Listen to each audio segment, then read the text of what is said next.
Uy, ano yun? Ano yun? Anyway, sa mga Grab rider, Food Panda, Angkas, lahat ng rider. Sa mga naghanap ng phone na kailangan na makunat na battery, matibay, maliwanag ang display dahil nga gagamitin sa labas, pakita ko sa inyo guys itong Vivo Y28. Marami pa tayo pag-uusapan sa video nito kaya wag na natin patagalin pa. Let's do this!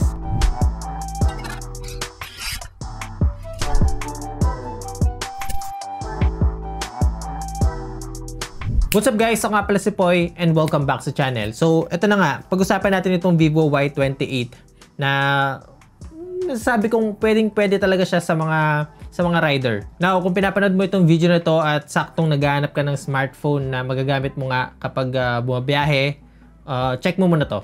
Alright, so umpisahan natin guys sa presyo. Para dito sa Vivo Y28, meron tayong dalawang variant at dalawang kulay. So, meron tayong 8GB of RAM, 128GB of storage. Itong hawak ko ngayon yun. Ang presyo na to is 7,999. And then, meron din tayong 8GB of RAM and 256 of storage. Ang presyo naman nun is 9,999 pesos. So, less than 10,000 pesos lang itong Vivo Y28. Available ito sa orange. Ito yon. And then, meron din tayong color green. Kung after ng video na ito ay makakapag-decide ka na bibilin mo ito, meron akong official link na nilagay na dyan sa description box. Check nyo na lang. Okay, so simulan natin sa design and build quality. So, ito yung itsura ng Vivo Y28. Box type yung likod niya guys. Wala siyang yung slight curve, no? Pure na flat yung kanyang back panel, and then sa frame niya is meron tayo ditong parang medyo chrome or very glossy na material na nagustuhan ko naman kasi naging premium yung dating niya. Yung design nito is hindi siya ganun ka showy, pero kung titignan natin na maigi, meron siyang parang mga glitters, no? Now, isa sa nagustuhan ko sa design nito guys ay yung kanyang camera module. So, meron siyang parang diamond pattern sa nakapaikot sa camera module niya na nagdagdag pagka-premium, no? Sa mismong design nito. Sa left side nito, nandito na yung kanyang SIM tray at meron siyang hybrid type na slot, no? Meaning, pwede tayo maglagay ng dalawang SIM card or isang micro SD card at isang SIM card. Good news ito guys kasi nga meron lang tayong 128 and 256. So, kung gusto pa natin to ma-extend yung kanyang storage, pwede using micro SD card ng up to 1TB. So, top part, malinis siya. Wala tayong makikita dito. And then, dito sa kanyang right side, andito na yung kanyang volume keys at yung kanyang power button / fingerprint scanner. Sa bottom part naman guys, meron din tayo ditong 3.5mm headphone jack, yung kanyang microphone, USB Type-C port, and of course yung kanyang speaker. By the way guys, dual stereo speaker pala itong Vivo Y28. Isa yun sa nagustuhan ko dito, and maganda rin naman yung audio quality niya. Ito parinig ko sa inyo.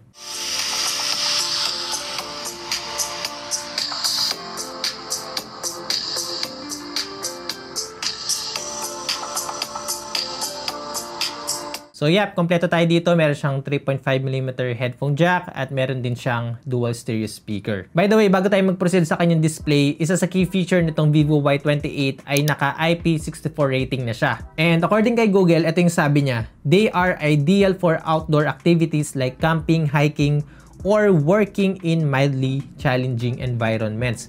Kaya sabi ko dun sa intro guys, kung rider kayo at madalas kayo nasa labas, mapaulan man or alikabok, dahil nga nasa road tayo, hindi naman may iwasan na may mga alikabok.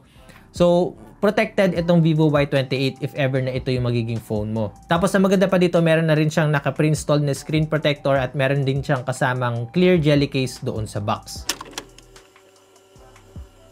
Now, kung madalas kang lumalabas or yung trabaho mo ay lagi kang nasa labas, hindi ka rin mahihirapan na makita yung content sa screen nito kasi nga mataas yung brightness niya.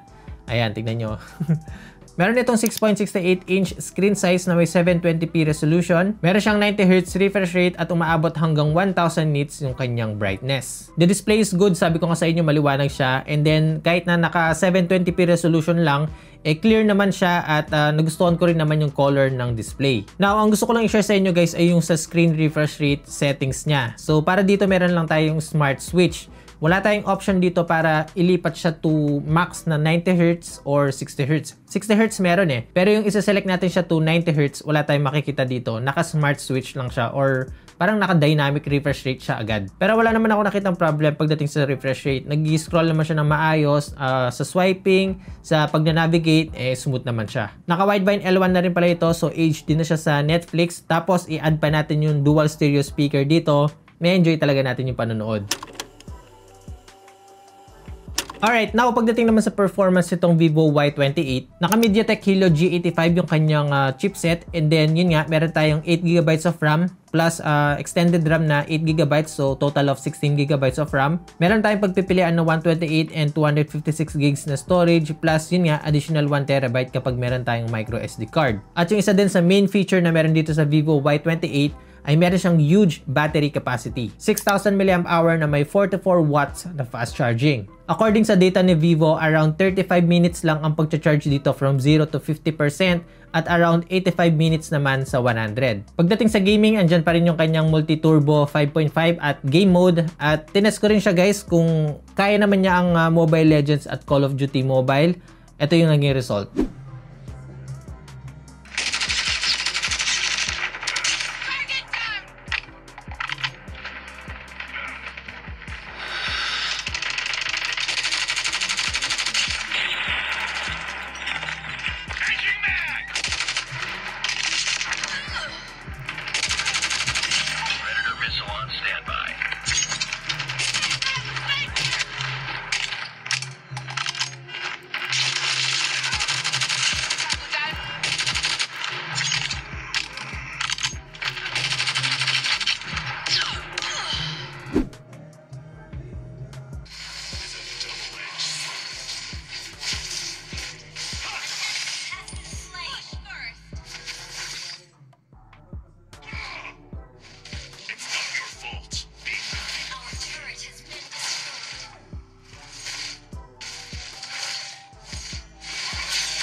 Yung kaninang intro natin guys, yun yung tinatawag ng Vivo na dynamic light. So imagine na lang natin na ito yung parang leaf light ng Nothing, no? So meron siyang parang notification light. Pwede siya sa incoming calls, notifications kapag may pumasok na messages, and sa music. Nagagamit din natin itong dynamic light kapag nagpipicture tayo at mayroong timer. Ito, samplean ko kayo. So naka 5 seconds timer tayo dito.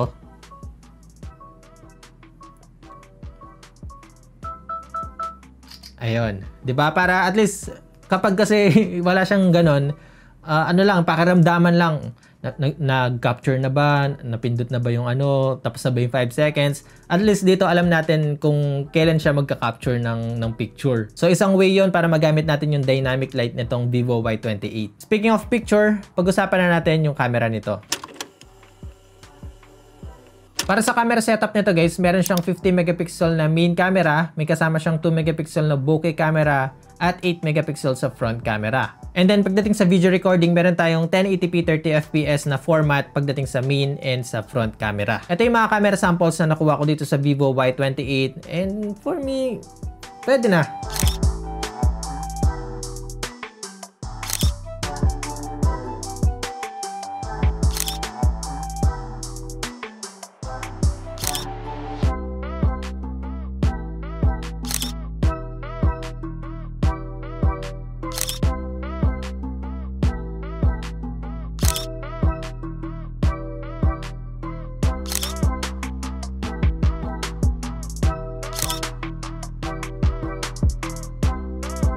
Ito yung sa main camera nitong Vivo Y28, no, pagdating sa video recording. So okay naman siya pagdating sa ano, sa autofocus. Ayan. You know. Ba, okay ah. Ayos din, ayos. Ito yung itsura ng video recording sa front camera nitong Vivo Y28. Yan. Ano sa palagay nyo guys? Kumusta yung camera performance itong Vivo Y28? Comment down below, pag-usapan natin. Alright, there you go guys. Ito po ang Vivo Y28. Sana nakatulong itong video na ito, no? Lalo na sa mga rider nga or sa mga taong madalas nasa labas or ang trabaho nila madalas nasa labas, malaking tulong yung mga features na meron dito. Una sa lahat, malaki yung battery. So kahit na hindi ka magdala ng power bank, alam mong makunat yung battery nito na alam mong tatagal. Pangalawa, malinaw at maliwanag yung display. So kahit na nasa sobrang tirik na araw ka, kitang-kita mo pa rin yung content ng screen. Pangatlong nagustuhan ko, dual stereo speakers, meron siyang audio jack. At yung pang-apat, okay ang build quality nito. Kahit na matalsikan ng tubig, madatnan ka ng ulan, matapunan ng buhangin, or alikabok, hindi to basta-basta madadamage. Again guys, kung interesado kayo sa phone na to, yung official link na to nandyan na sa description box. Check nyo na lang. And there you go. Sana nag-enjoy kayo sa panonood at nakatulong itong video na ito. Paano ba yan? Hanggang dito muna sa ngayon. Ako nga pala si Poy. Unboxing anything just for you.